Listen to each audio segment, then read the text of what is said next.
I'm Obi Spencer, and welcome to Steampunk Sports Entertainment. This is what grinds my gears. I'm joined by a couple of our great hosts. We got Devin A. Boosie, Davey, I'm Buffy. who I never say right, so I call him D. I'm a horrible person. That's on me. We shouldn't laugh about it. I should learn how to say it. But he joins us, of course, from his own Twitch page, Geekcaster. And then we got Brandon K, our basketball guy. He has picked up basketball on Streampunk Sports. He's hitting that up at least once a week on Thursdays, and he's joining us. So, D, how you doing? I'm doing great. How's everybody else is doing? Well, Brandon, how are you? I'm definitely pumped for this night's episode of what grinds my gears. Yeah, we're fully repped. I'm covered by all the men, but we are fully I repped. got a little pop up, and I even have my cup.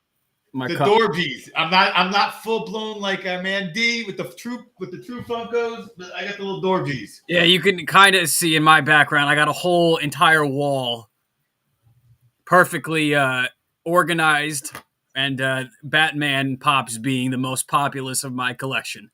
So, all right, I do have a little bit of a bias. Yes, we are at my house. We're a little more teal chrome, beautiful.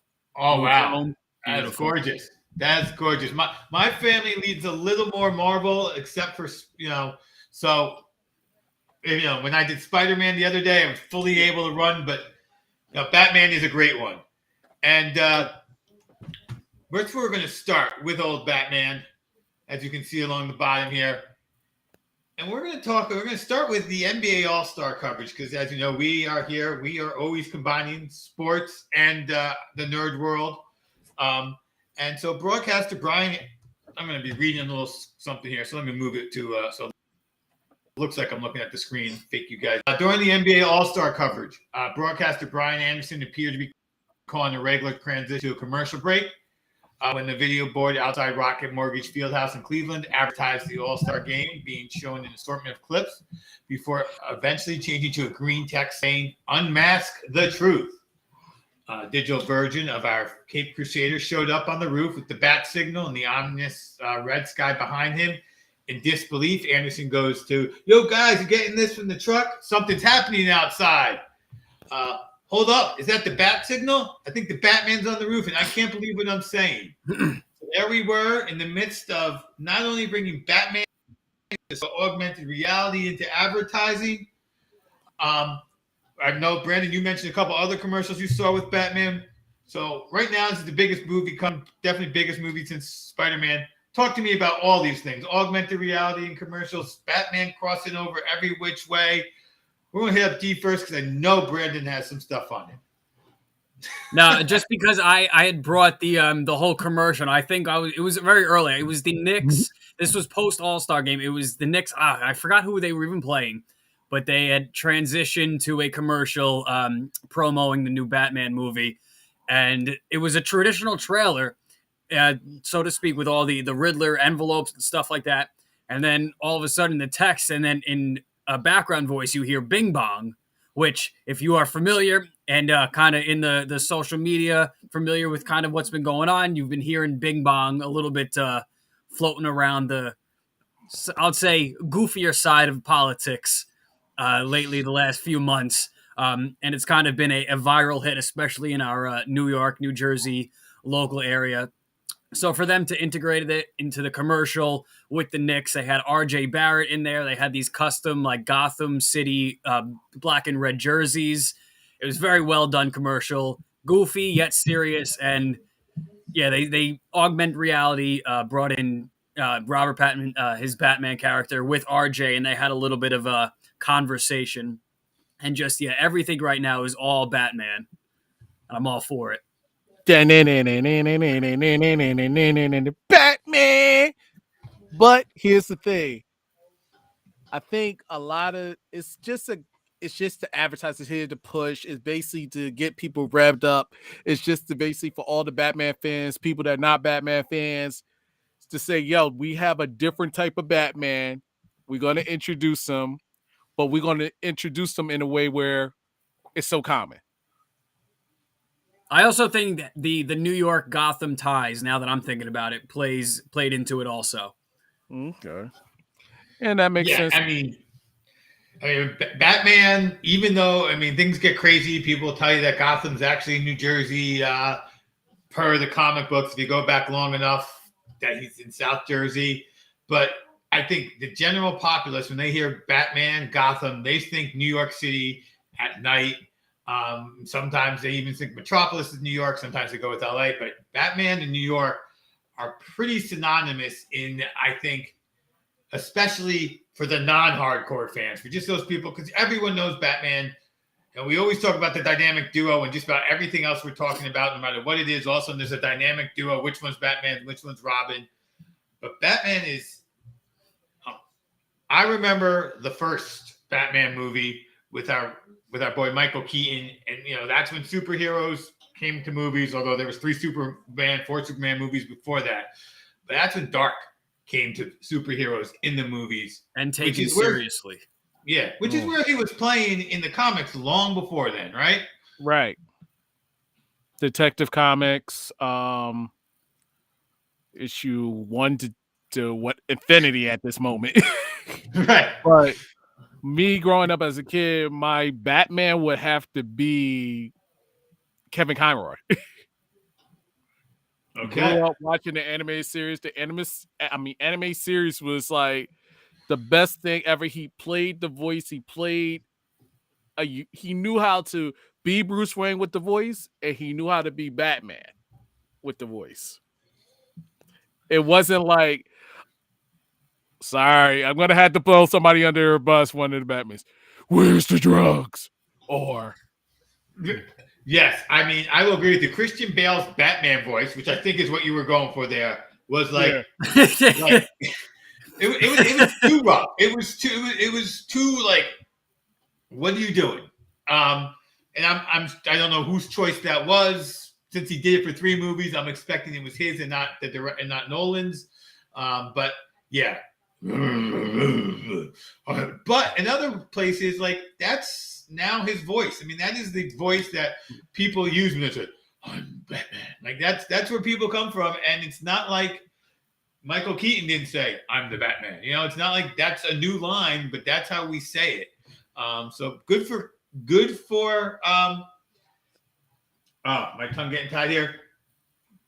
Good for him in getting that out, but yeah. I agree with you, D. That was a little too over the top. Brandon, who are you going to go with? I was gonna say Ben Affleck does the same thing. It's like gargling nails, gargling, ninja stars.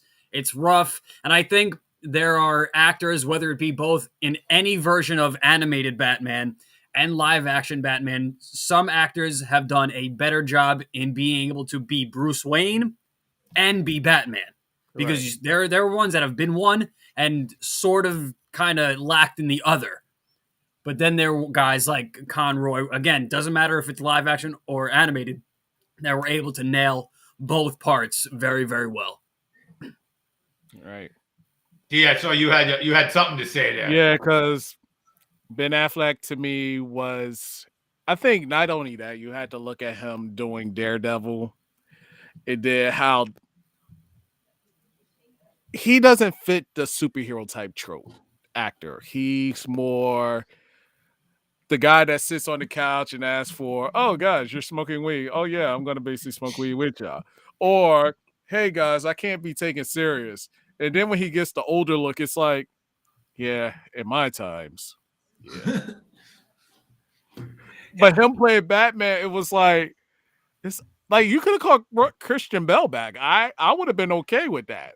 But due to the issues with Christopher Nolan and Christian Bale, because of whatever the issues were with Warner Brothers, they casted Ben Affleck. And I'm like, it's other people. It's other actors you can use besides.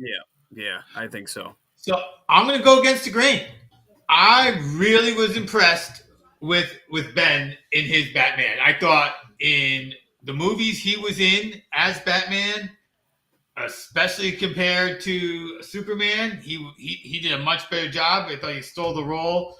I have problems with Superman the actor. I think he's both of them, by the way, are super stiff. Ben and Superman are are very stiff as actors, which works in some roles and hurts in other roles. Like, he killed it in The Accountant, Ben Affleck, and man, me and names right now are killing me, but he kills it in The Witcher. Oh fuck, he's perfect. He's perfect in The Witcher. But I thought I was happy with Ben. I'm not going to say he was my favorite at all. I think overall, doing both roles, I'm going to go with Christian. Although Kevin Conroy was just, you're right. He stole the show in the animated series.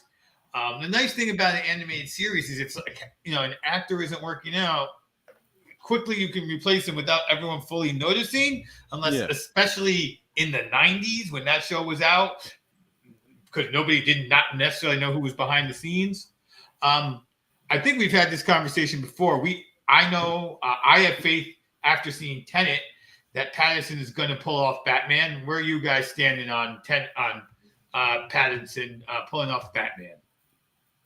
I saw Tenet, yes, but here's the other kicker. I have to experience it. I have to have my opinions. I have to watch it and get a clear understanding. Can he be Bruce? Can he be Batman? Because Michael Keaton could do both. Kevin Conroy could do both. Those are the only two I could actually see pulling it off. Maybe a younger version of Bruce and younger version of Batman starting out. Let's wait and see when the movie comes out. I remember when all of this Batman news was first coming out in terms of casting and just being produced in general, and they had pretty much confirmed Pattinson being the role. And at first, I was like, I was not really happy with it at all, just because I can't get the whole Twilight thing out of my head. Exactly. Yes. And the more, now that we're really at the point of release, it's been basically like almost 3 years now since the news had first come out. I've warmed up to him being Bruce Wayne and Batman. I'm worried if it's just he is going to be, not him acting is going to be stiff, but the character is going to be stiff. More Bruce Wayne is going to be stiff. And I get it's kind of like an semi-origins story. It's more of like a beginnings story. So I just hope it's not so stiff in that sense. But other than that, I think he'll do a pretty damn good job. Well, this is the problem with Batman and Bruce Wayne. You need to go from Batman is a stiff character, which is why I think Ben did a good job of it. But Bruce should be a relaxed, suave, debonair, emoting character, hiding his pain. Right? That's who he's doing. He's out there hiding his pain on that side. Now that where I'm worried is in the trailer, in the scenes that he looks like he's Bruce, he still looks really dark. So we'll see what it does, how the movie decides to do it, how it's going to play with light and dark with that. That's a lot about why directing a Batman movie is so hard. But like I said, I was stuck in this is the shiny vampire dude. Right? I haven't seen him since he said I shine in. I was like, all right, I'm not watching any more of these movies.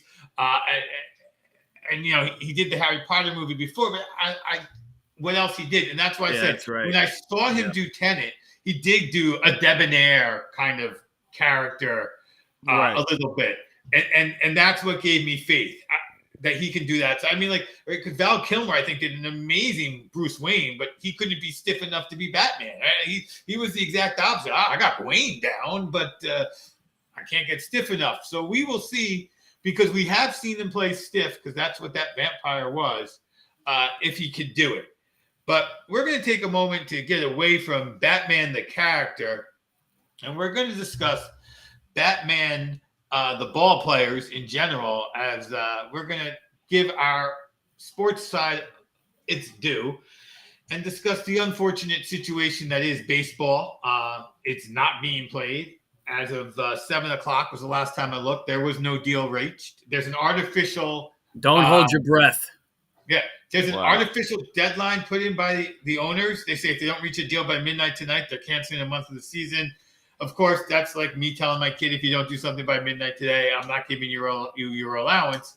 I can go change my mind whenever I want on that. So I'm going to lead off with you on this, Brandon. Where do you see baseball pulling this out? Is there any chance today, in time for any reasonable person to consider a whole season? What are you looking at? I mean, we're really look. This is the last day of February. We're going to go into March. There's nothing happening today. It's almost 7:30. There is nothing happening today, and if there is, it'll be something just to be like, here you go, just to kind of make us happy. Or it'll be something that ends up being, oh no, we're gonna backtrack on it. We gotta revisit this, whatever, and then we're gonna be back to square one or two. So I'm absolutely expecting games to be pushed back. Whether we get, if you take a month out, so that's about 20 games for each team. So that brings us down to about 142, 140. That's I mean, especially compared to a 60 game season. Yes, that was for COVID, but just in terms of games, sufficient amount of games to actually have a worthwhile season. 142 games is plenty, but this whole smoke show of pretending like they don't care, or maybe they don't care. Some guys probably don't care, to be quite honest with you, as long as they're making some type of bank on this. But in terms of everybody else, this whole domino effect, it's really so infuriating. And you hear these guys that don't even want to sit down long enough to watch a show on Netflix. I mean they can't even sit down together and talk like that. Like, it's childish at this point. It is actually childish. And I get that there are really legalities and hurdles that they have to go through and stuff like that, so it gets messy. But the attitude about it and the way the demeanor is between mainly the owners is really disgusting. And I'm really just I've had it. I've had it. I have a question. Regards to that, do you think the players are being affected by this, or they just say, "Hey, whatever is what, I'm still getting a paycheck"? The top guys right now aren't affected.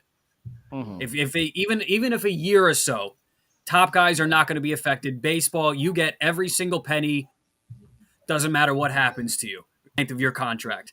It's what happens to all these other guys, the 95% of guys that really would have to look elsewhere, or because this is on top of, we're not out of the pandemic, so we're really, you're battling two things, and it's just and really the whole, you don't even want to sit down and talk like adults, and that's really what it is.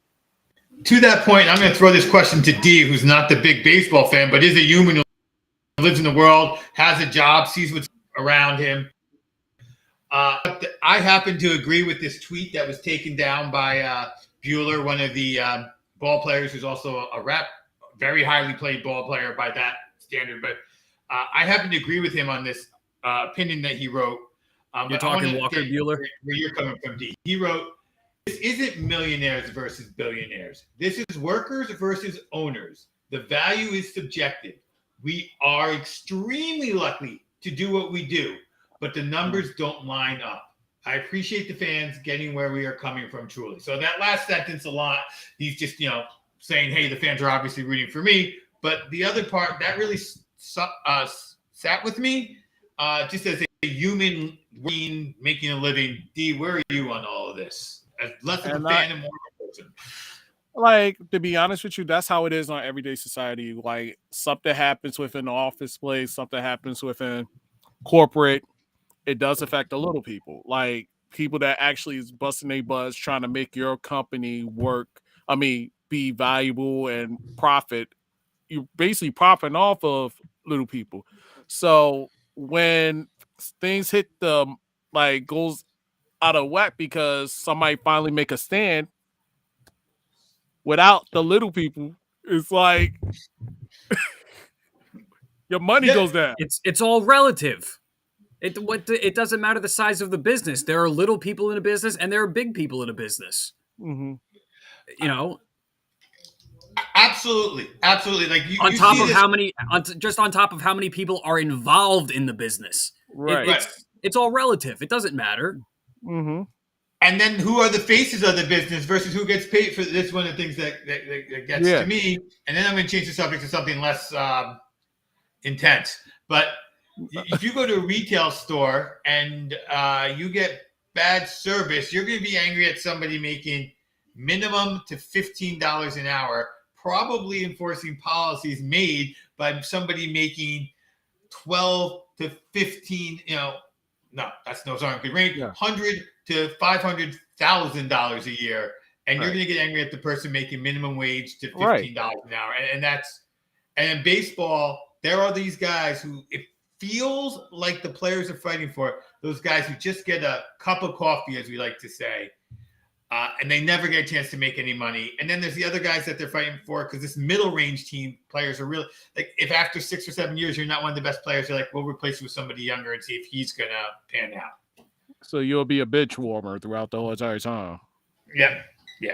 I mean, and they've gotten to the point where the league is all well and good with pretty much getting rid of like half of the minor league system, just getting rid of the teams, which means what are these all guys that are playing for a couple $100 a week, a couple $1,000 a month, now that they got to go get real jobs. Not that there's anything wrong with that, but it's just this whole, but like, it's this whole politics. It's all part of your product, and it's not like this is the NBA especially, or even the NFL, where it's high school, college, you're in. That you're at the show. This baseball is the pun intended. It's the grind with these sports. Yeah. So to only reward the top, the top percentage of it. You're forgetting about your whole base of your structure. Your foundation is being ripped apart, and you're only worried about that top piece that everybody, for the most part, is looking at. Right. So those guys who are dreaming big, who never make it anywhere, we're kind of forgetting of. And speaking of dreaming, I'm going to throw out my first of all, probably my favorite baseball movie of all time, but it's close. Field of Dreams. I was thinking about that. Baseball just makes good movies. The slowness of the game makes for the drama of the movies. So it kind of works well. D, you jumped in on Field of Dreams. So we're going to go to Brandon. Your favorite baseball movie? For me, I think based on kind of just age and just sense of humor and just kind of family and just fun, I gotta go Sandlot. Okay. That's really Field of Dreams is not my favorite film. But Field of Dreams is not my number one film. Right. But I will go with this film because I watched this religiously as a kid. Rookie of the Year. That's not one I would have put up there in my group. I mean, I love The Sandlot. I love Field of Dreams. Rookie of the Year, never, did not get into my rotation. I think mostly, though, we're showing a difference in generation on that, though. Right.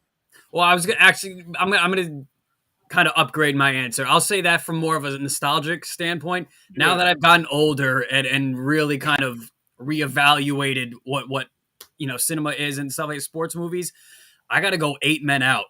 About the Black Sox scandal that I was thinking it was 88, 89. Right. Oh, fantastic movie. And so I have a list here of some great ones, and that one's included. The one that gets me as a movie is the love story that is Bull Durham. You got a buddy movie and a love story movie combined. They did a great job of bringing that story together. And of course, Close Your Eyes and Breathe Out Your Eyes. It's just great. That's one of my favorite as a movie. Top 1 and 2. Apparently, the same guy, Kevin Costner, is carrying those two.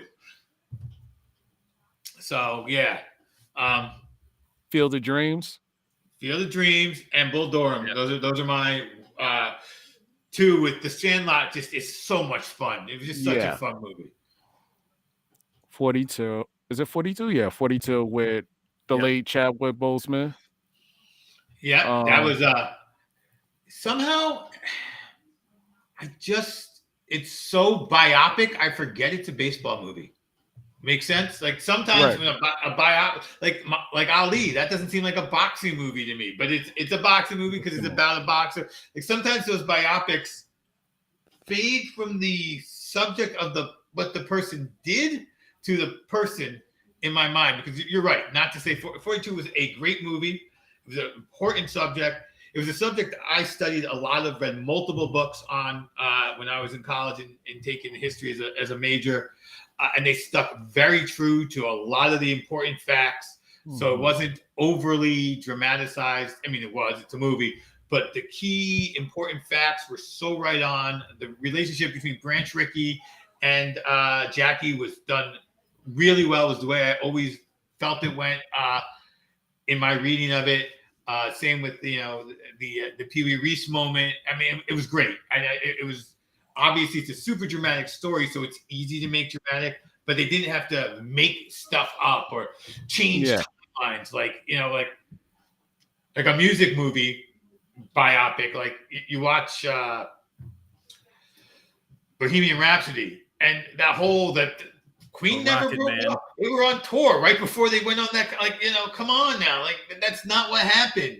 You just threw in the important things you do to make it a movie. But they didn't have to do that with 42. And that really made it a fantastic show. What's another movie? I know sorry.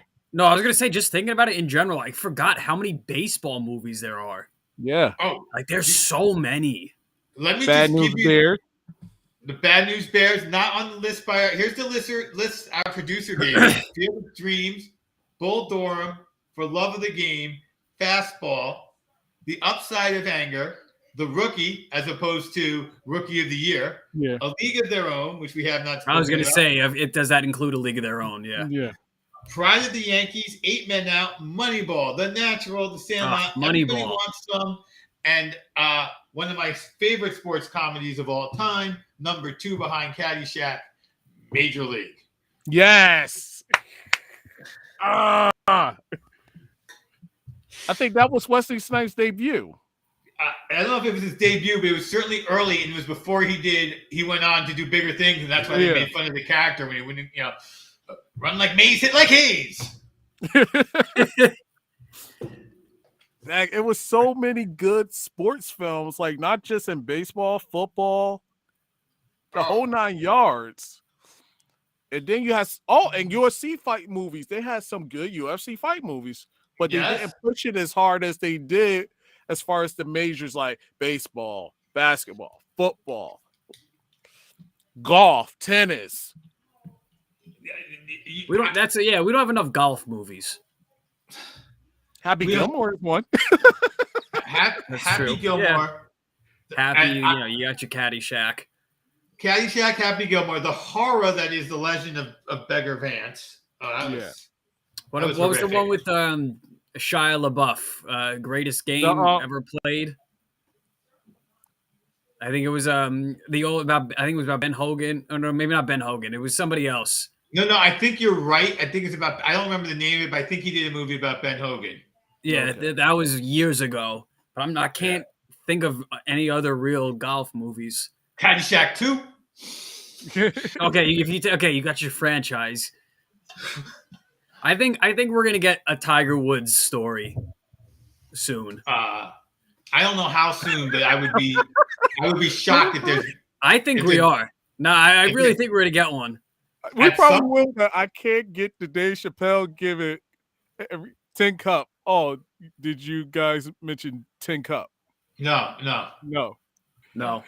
But I keep keeping that Dave Chappelle moment where he kept doing the impression of Tiger Woods.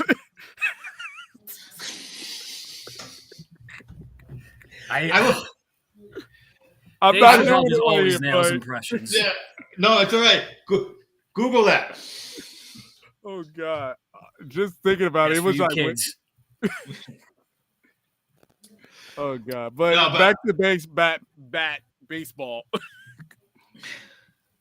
yeah. So I mean, baseball movies, sports movie. I mean, I can go.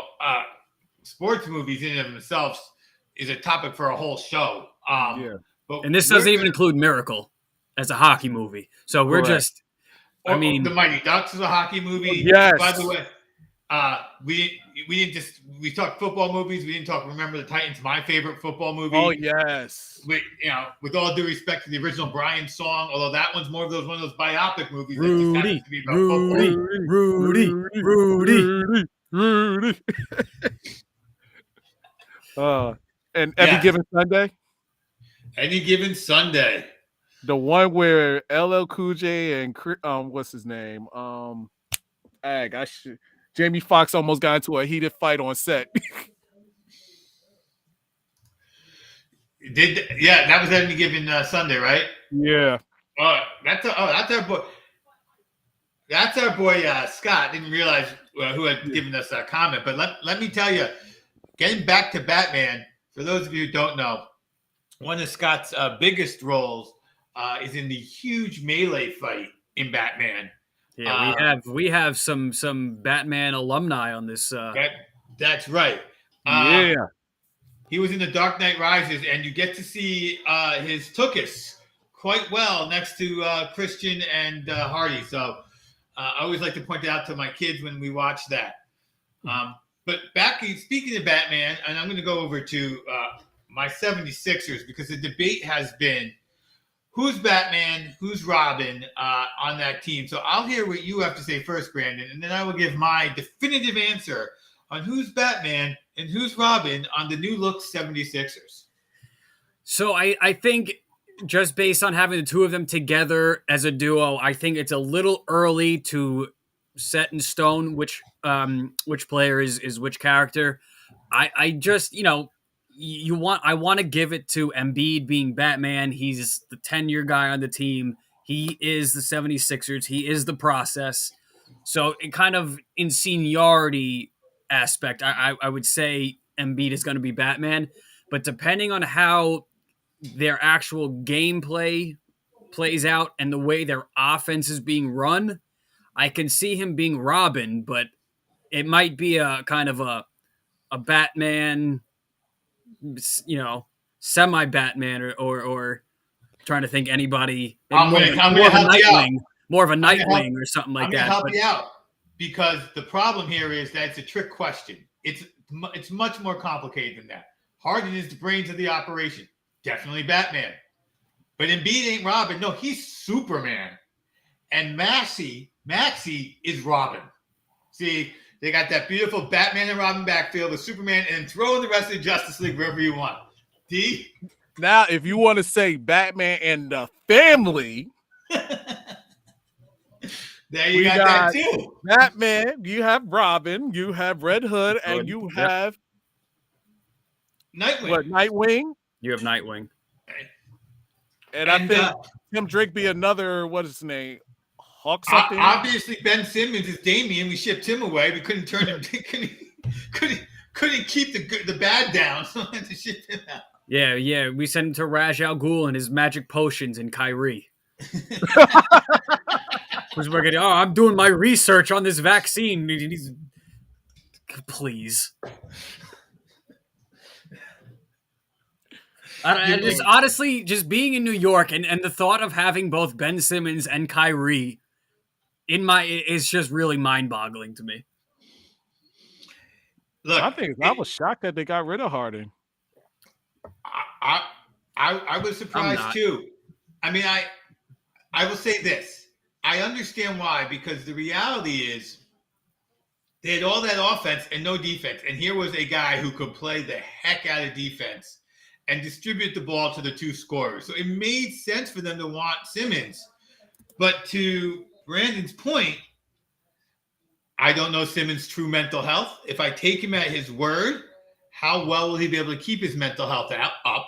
And I honestly, watching Kyrie for years, there are questions, where's his ticker at? Where's his brain at?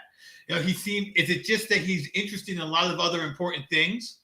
Or is it that he can't stay focused on basketball. That's a lot for a basically rookie coach who has never really won anything. And Durant, who even when he was in Golden State wasn't the team manager. That was what's his face, Green, to keep that team together. So it's going to be a lot of work to see if they can come together. I'm interested, and I am, as a Sixer fan, scared of what we gave them in Simmons, because if he doesn't have to score, he's spectacular. But as a Sixer fan, it's been 2 games, trying not to get too high on my horse. But boy, the ball was moving well. Everybody was involved in the offense. When your problem is making Tobias Harris better, that's a good problem to have. Mm-hmm. I think just Harden's demeanor coming in and out of Brooklyn, and even going back to Houston, I can't get past.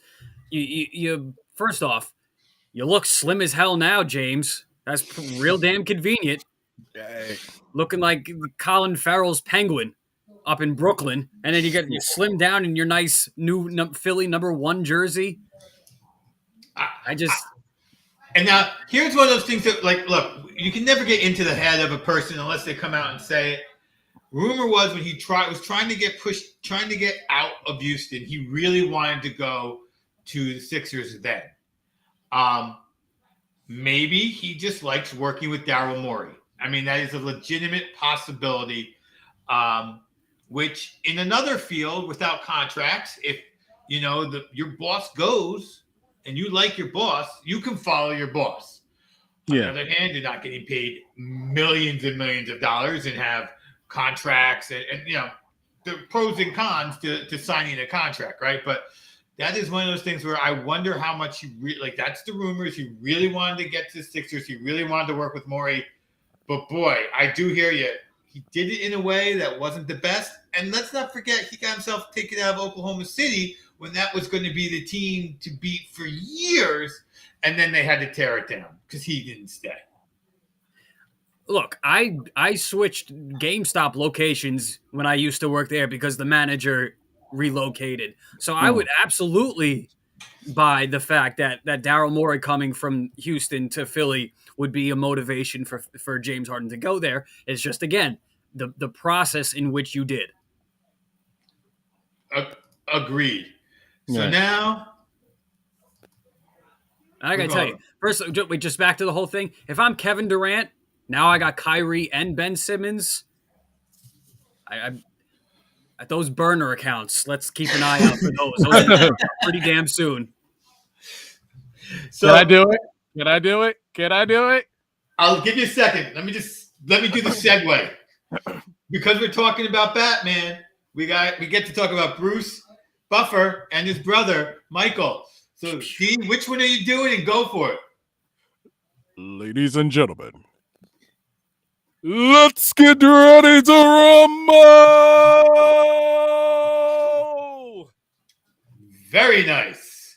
Very nice. Because we are going to talk about these two brothers because it's time!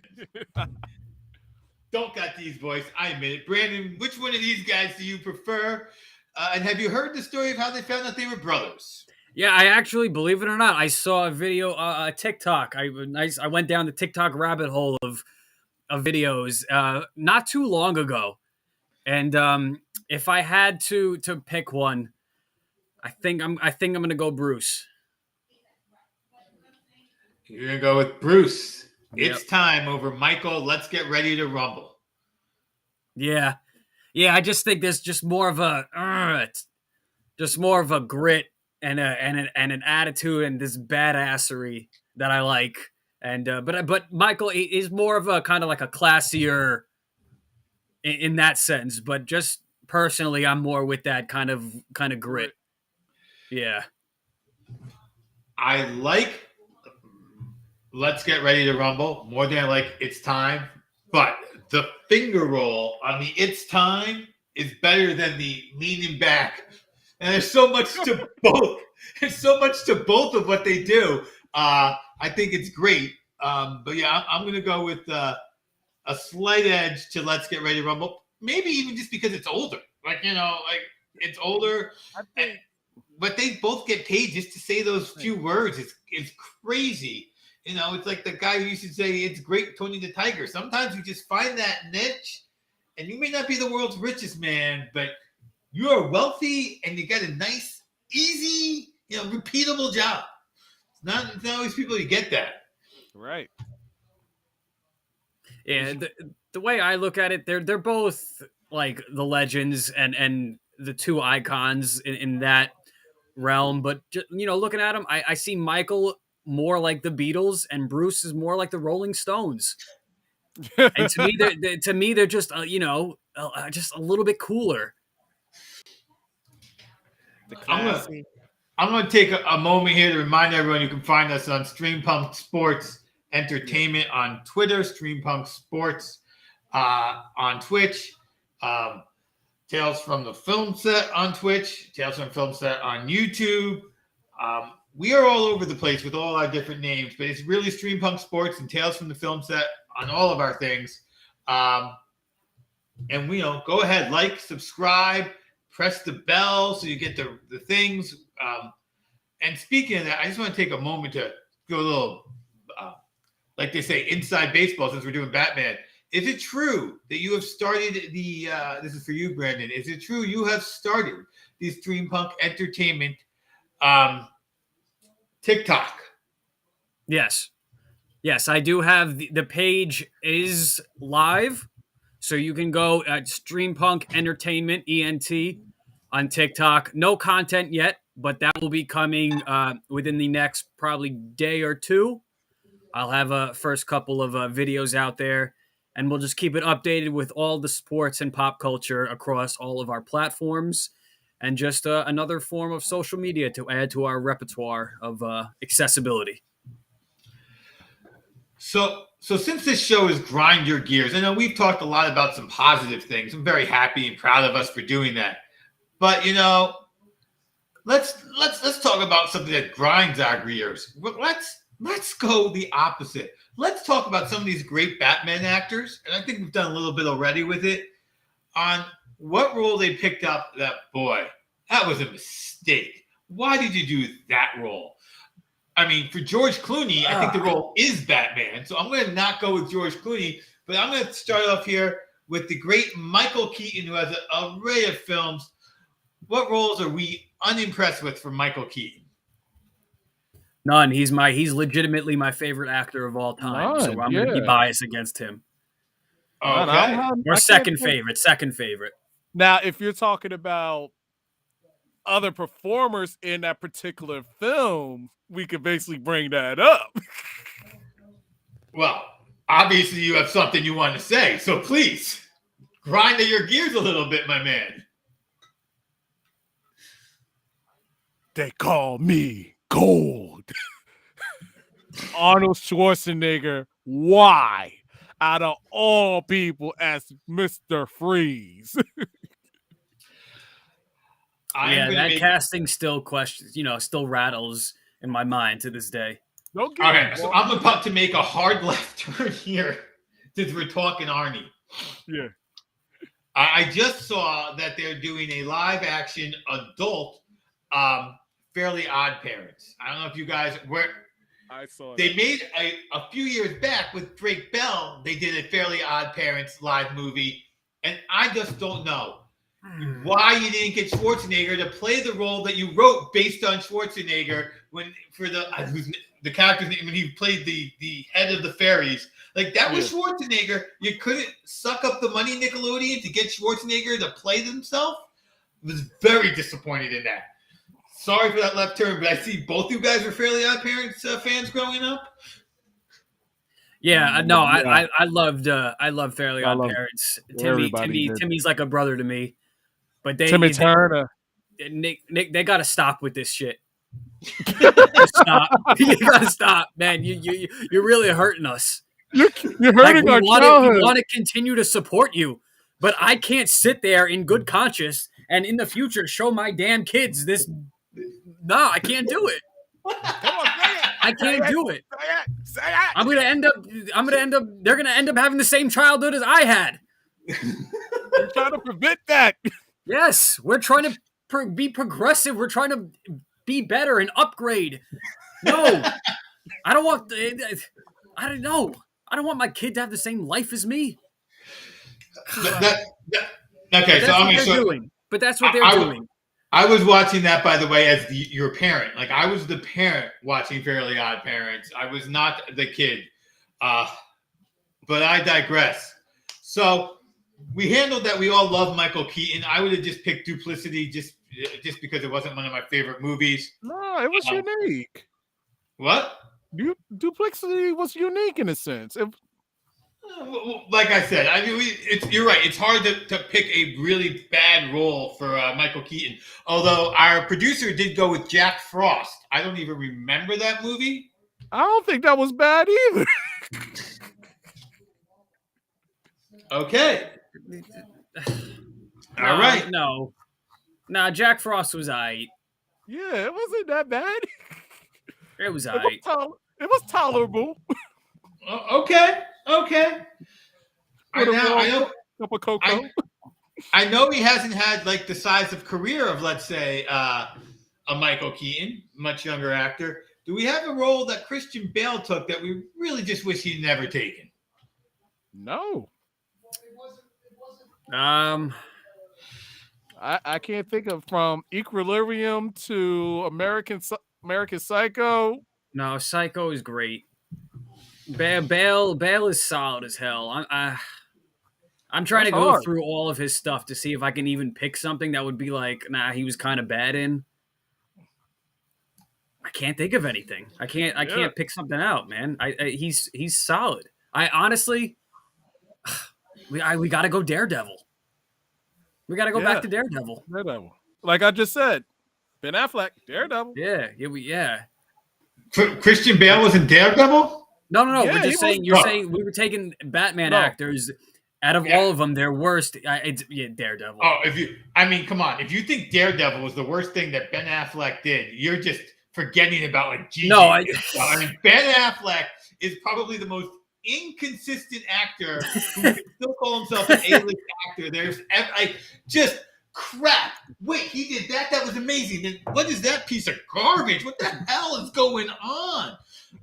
Obviously, he's got drinking problems. He's so inconsistent. The funniest thing ever that Family Guy did was basically show the skit of Ben Affleck and what's his close friend? Matt Damon. And Matt Damon doing all the work, doing the script, and Ben Affleck said one thing, and that was it. And he got credit for it, Phil.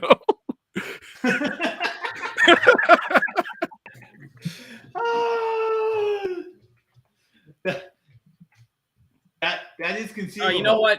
No, you know what? Oh. If it could be Pearl Harbor. That was terrible. Yeah. Pearl Harbor was terrible. See, I think that was one of his really good movies. Yeah, that's the thing. That's what I'm saying. Like, I'm not a movie or really I don't know. If I like a movie, I like it. If I like an actor, I like an actor. Okay, so I don't know. I am going to go back to Christian Bale for a minute because we did not mention this, and because when this movie first came out, my buddy described, and this is a movie I like, by the way. I think he does a great job in it. And I'm talking about this movie with my friend at lunch, and the other guy's like, I never heard of this movie. What are you talking about? What is this movie? See if you know what movie I'm talking about. Batman and Wolverine do magic. Oh, okay. I know. The Prestige. It just came out somewhat. It recently came out. No, it's an older one. It was 2006, The Prestige. So Christian Bale and Hugh Jackman, they're competing magicians. It's a good movie. Especially if you like magic, I suggest you go see it, but that's how my buddy described it to the other dude at the lunch table. Imagine if Batman and Wolverine were magicians. All right, that joke or that moment failed. I apologize. No. It didn't. It's just that it was like, okay, because I guess that's one of the films that fell off our radar. Because we probably saw the trailer and we're like, okay, what the heck is this? Right, without giving it a chance. Yeah, I mean, and I watched it because it was a magic movie, and there was 2 magic movies at the same time, which was kind of weird. I can't remember the other one by name and who was in it, but it was another bigger actor, and it was just there was these 2 magic movies simultaneously. Yeah, Nick, they have a role. Nikola Tesla plays a part in it. It's a good. Yeah, David Bowie plays that role. Yeah. Yes, David Bowie plays Nikola Tesla in that movie. Absolutely, Michael Caine's in it. So lots of good stuff in that movie. Let's talk about Val Kilmer. Let's talk about Val Kilmer. We haven't brought him up. We're not going to let him get away with this. Get the pass. Get a pass. Let's talk about the Iceman. He's another guy who, like, there was a movie. I don't know the name of the movie, but he ends up on the Indian reservation. That movie always bothered me. I'm gonna have to go to his IMDb page to get all of them. But Val Kilmer is a guy who, like, his highs were so high. But I heard that he was one of those folks who might have been hard to work with. Although Tom was very excited and insisted on having him back for Top Gun 2. So I don't know how true that is. Look, I'm not even on his IMDb page, but right now all I can think of is the movies of him that I love. The Doors. That's still his best role. Yeah, his job as Jim Morrison. As Jim Morrison, yep. Yeah. Yeah, because some of these movies I do remember seeing, and they weren't bad. They were really good. Real Genius was one of my absolute Real Genius in Top Gun when he first started out. Loved him. He became one of my early favorite actors. He did Willow.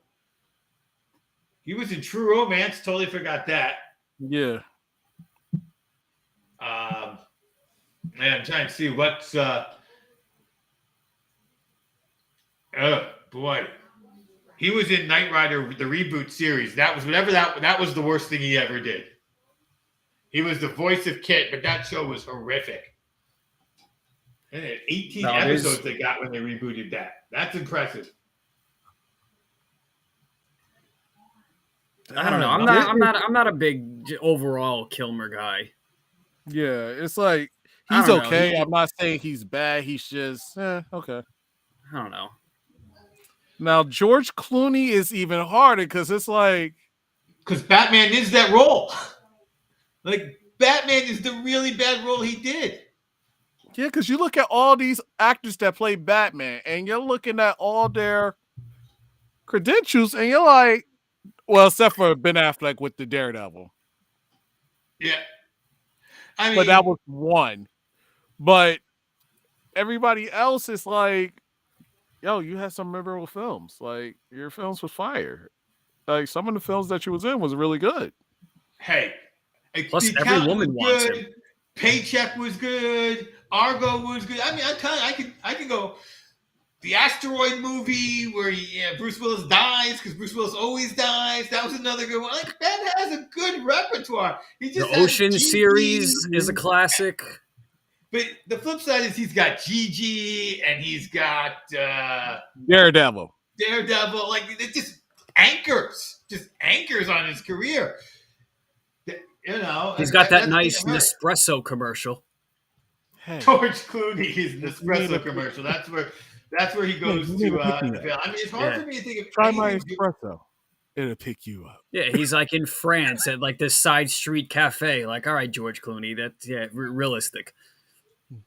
Look, I honestly can't think of anything George Clooney did. So, there is a suggestion here. Return of the Killer Tomatoes he was in, but still, to me, it's just like. Wasn't he in that movie a few years ago? Like, Tomorrowland? It was like that futuristic movie. Ooh, he was in that. That was a bomb. He was in that with bunch of kids. With a bunch of kids and Oprah. Yeah. Oprah and Clooney in this movie still couldn't survive. That is a bad one he did. Yeah, that's who the fuck put Oprah and George Clooney in a movie together about this space park and thought it was supposed to be good? You know what? They was like, okay, we could get the housewives to come in to watch the movie, and we can get the attractive women that are attracted to George Clooney to come see the movie. And Right, bring so the they bombed kids. at the box office They because overlap. they only sold tickets at 1:00 in the afternoon. That's why they bombed. And we thought we was going to make millions because we had the housewives that liked two of them. Leatherheads was a pretty unimpressive movie for him. I don't think I've ever seen Oprah after the sun went down. Like, really, Oprah is just synonymous with the daytime, and then that's just not it. That's it. The only good film I would say Oprah did and she was in was it The Color Purple? Color Purple, yeah, that was a good movie. That was the only performance I'll say Oprah did. I think she won something for that. Yeah. She won a television show, which she turned into a network, she won all, which is a magazine, which is which is a book club, the most famous goddamn book club in the whole world. Yeah, then she got everybody that was in the studio a car. You get Wish a car. I was that person, man. You get a car. Everybody gets a car. Ellen, good luck following this. Oh God, this is great. And Ellen with her weird. Back to Clooney, who one of the most famous actors in the world, and you can't name one movie off of your head that he's been in. That's bad. That's bad. I'm telling you, like, that's why for me, Clooney is weird because when I think of what did Clooney do that he never should have done, what was that bad movie choice he made? It was Batman, and he said he learned from it. Which one was the one with bat nipples? Clooney. Yeah, it was bat nipples. That's why I'm like, which was the bad choice he made? That was it. Oh God! And they had a female in the film. And you had a female in the movie. I think it would have done better if it was in 3D. No. Oh, Lord. Yeah. I'm looking. Oh, God. Yeah, she was in The Butler, but that was like a bit role, it looks like. She was in B Movie as a bit role. Who? Oprah. Herman? Oprah. No, Oprah. Or Oprah. She was in B Movie. Yeah. B Movie was good. B Movie was good. I just don't think she does. I think she won what she won with The Color Purple and said, I'm not acting anymore. It's like she's only like Daniel Day-Lewis. She'll do one role every 6 years. Yeah. That's what it is. And she'll just give it her all. But that's what happens when I'm going to do it. That's what happens when you own the network. We're going to do it. Yeah. All right. Let's see what we got left on my sheet of stuff. I think we've discussed most of what we had planned. Pattinson doesn't have enough stuff. Oh, what did Adam West do that was horrible? But Adam West is an actor from a different age where you did a show like he did, and then you're like, I'm done. Meanwhile, Ted Danson's on like his 5th sitcom. I see Ted Danson's on the show The Mayor. Like, Ted Danson was on the #1 show, and then he had more shows like that. That was, I used to be unheard of. Like, I did what I did, and now I'm done. Like, I'll go to movies or not. But, Adam West was at a different time. You did your one show. You wrote it as long as you could, and you said, for the most part, thank you very much, and I'm good. And played the role of Batman till his very last days. Yes. No, and then works at Family Guy and becomes the mayor. That's true. Yes. Yeah. You're all right. So I got one last topic to cover. So to me, wrestlers obviously turn into the best actors. It's literally you're acting and then you're acting in film. Pretty good, easy. We've seen some pretty good football players do it. Fred Dwyer, for one. Alex Karras was a good football player who became a good actor. Bubba Smith. Terry Crews. Terry Crews. Professional baseball players. I did not think of any who became good actors, but our producer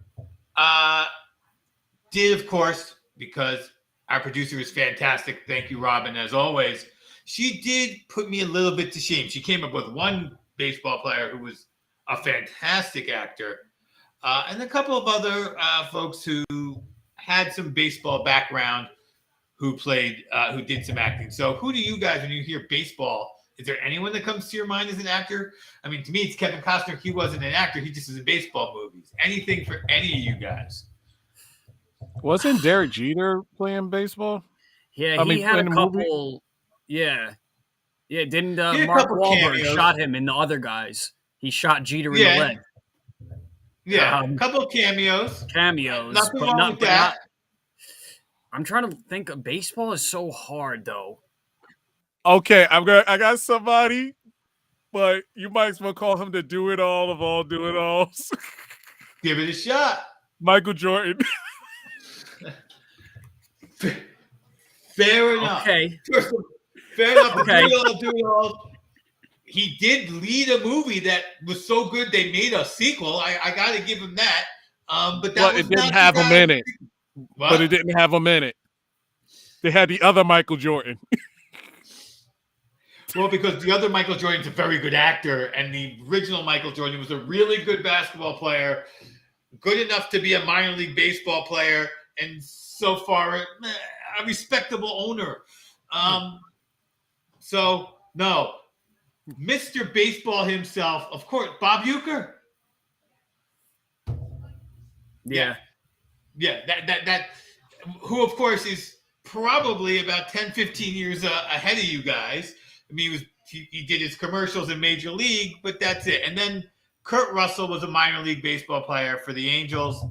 And the last name I'm going to say before I hand it over for you guys to remind people where they can find you is Chuck Connors, who was in the Rifleman. Again, this was he played for the Brooklyn Dodgers in 49. He played in the NBA from 47 and 48. So, and that is a real jack of all trades. Chuck Connors, the Rifleman. So with that, I'll start with you, Brandon. Where can we find you for the rest of the week? So to whatever's today, Monday. So tomorrow, if we on our episode of Sports Den, you'll catch me there. And then I'm going to be doing a little bit of a biased basketball game, my Miami Heat and the Bucks Wednesday night. And then grind our gears again Friday. Wonderful. Gee, I know you got more than just Stream Punk Entertainment, but give it to us all. You're here. You're with us. Give us everything you got so we can find you. All right, so I'll be on Keycaster on Wednesday at 6:00. We have switched the time to 6 to 8. And also I'm going to be on, what is it? Tales from the Film Set. Nice. At 5. On 5. Thursday. On Thursday. Excellent. Oh, your live stream. What are you guys streaming? Do you know yet? Who? Yeah. What are you guys going to be watching? Oh, that's a good question. We still talking about it. So, well, basically, I think it was something. We did say we were streaming something. Another Oscar nominated. Who knows film? what it could be? Yeah, it's Oscar nominated. All right. So that's what I thought. These guys have jumped on. They moved from the best streaming sci-fi and fantasy and comic stuff. Now they're doing highbrow stuff, getting themselves into some Oscar-nominated stuff until I believe it was Obi-Wan Kenobi comes on. I could be wrong, but I thought that was the plan there. Because last week we was watching. I feel so far away still, Obi-Wan. Ugh. It is. But it's gonna come by like that, just like Batman did. So. But isn't there other streaming series coming out? I don't know. I wanted you guys. My opinion was that you guys should do Halo. No. Nah. I really love Critical Role. which of course is a streaming show that they turned into a television show, and how crazy it would be for you guys to stream the television show from the streaming show, Vox Machina. But that's another story altogether. I myself am going to be hard to find this week. I'm not making it on the Sports Den on Tuesday, but please make sure you do watch that. That's a great show. I know that Scott's really going to hit up a lot of sports stuff we talked about here and even further in depth. If I get bored, I stop in and bother Brandon, but I like to just do the selfish 76er games, but we'll see. Maybe I'll pay a visit to Brandon. My basketball games for all you guys they're always open invite, open door policy. Come on in. You want to show up for one play? Go ahead. The whole game, you're more than welcome to. Always good to work with you guys as usual. Definitely. I appreciate that. And then you can, of course, find my amazing podcast, Drinking from the Garden Hose. You think this is some cranky men. That show is literally cranky old men in training, complaining about things. My podcast partner, Ed, blew my mind. I tried to totally flip him up on our last episode. I said, hey, let's, in the episode, did not prep him. Let's talk about the royal family because they were making news. And, what do you think about the royal family? And Ed shocked me with his encyclopedia knowledge of the royal family. So you can go ahead and check out Drinking from the Garden Hose. Ed Saved the Queens, our most recent episode. Give that a listen. And that drops on Fridays for the most part. So for Stream Punk Entertainment, that's D. That's D. There's Brandon. We appreciate you guys joining us for the hour. Have a good night. Talk to you.